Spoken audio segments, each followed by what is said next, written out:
I'll be honest with you. When I was in the thick of my own transition, I didn't feel like a master distiller. I felt like I was losing my mind. For years, I lived in a corporate barrel that I didn't build.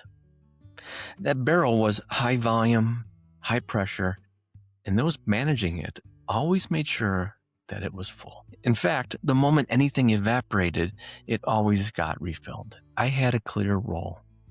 My business card told me that. My performance reviews dictated my level of success. And over time, those became a proxy for my very identity. But looking back, I realized that the title on my business card was a made-up title given to me. It described my job and my function. It was a company's container that was kept full with busyness and activity. In that environment, there was no room for evaporation, no opportunity for the wood to pull out what didn't belong or to shape what I was actually becoming. I realized that no amount of aging in that system would ever refine my purpose or my identity, because there was simply no room for it. I've had many seasons since those corporate days. Seasons where the coldness of the environment contracted me and compressed me inward. Other seasons where heat and pressure pushed me beyond the comfortable boundaries of the barrel. But with each season, more room was being made. More time was being allowed to shape and refine me, deepen my character, and infuse flavor and color. It was in those seasons that I finally realized my role is not my identity. Transformation requires pressure. And in the barrel, as important as formative as it is, this is where the tension between what we built and what we're built for exists. But for a long time, I mistook that tension for failing.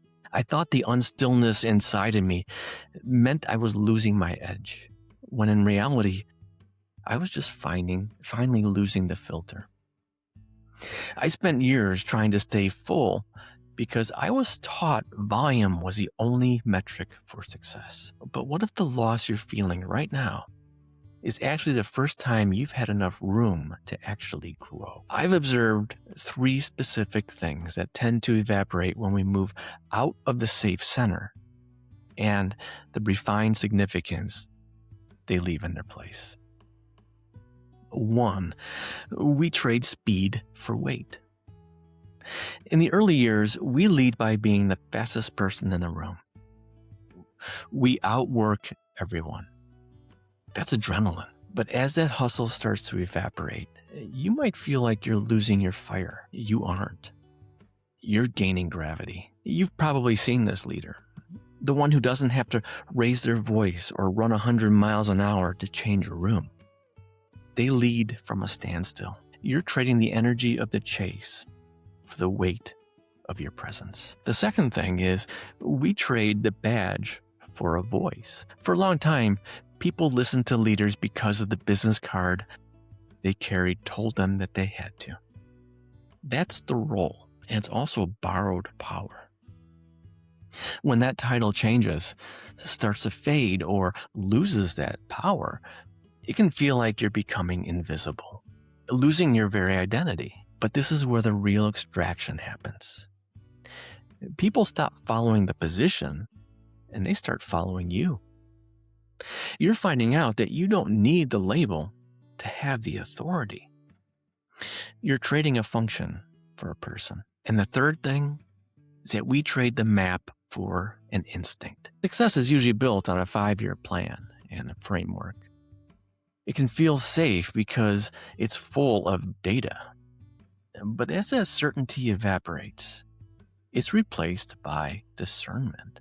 You might feel lost because the old map is gone, but you're actually being guided by something deeper than a KPI. You're trading the need to be right for the ability to be wise. You're moving from a static map to a living intuition. I want you to sit with that for a second. Take a look at the space in your own barrel. If you feel like your speed is slowing down, or your title is thinning out, or your certainty is vanishing. Don't rush to refill it. That empty space isn't a vacuum. It's an invitation. It's the evidence that you're finally moving out of the safe center and hitting the wood. You aren't losing your value. You're finally finding your concentration. You're moving from the volume of success to the weight of significance.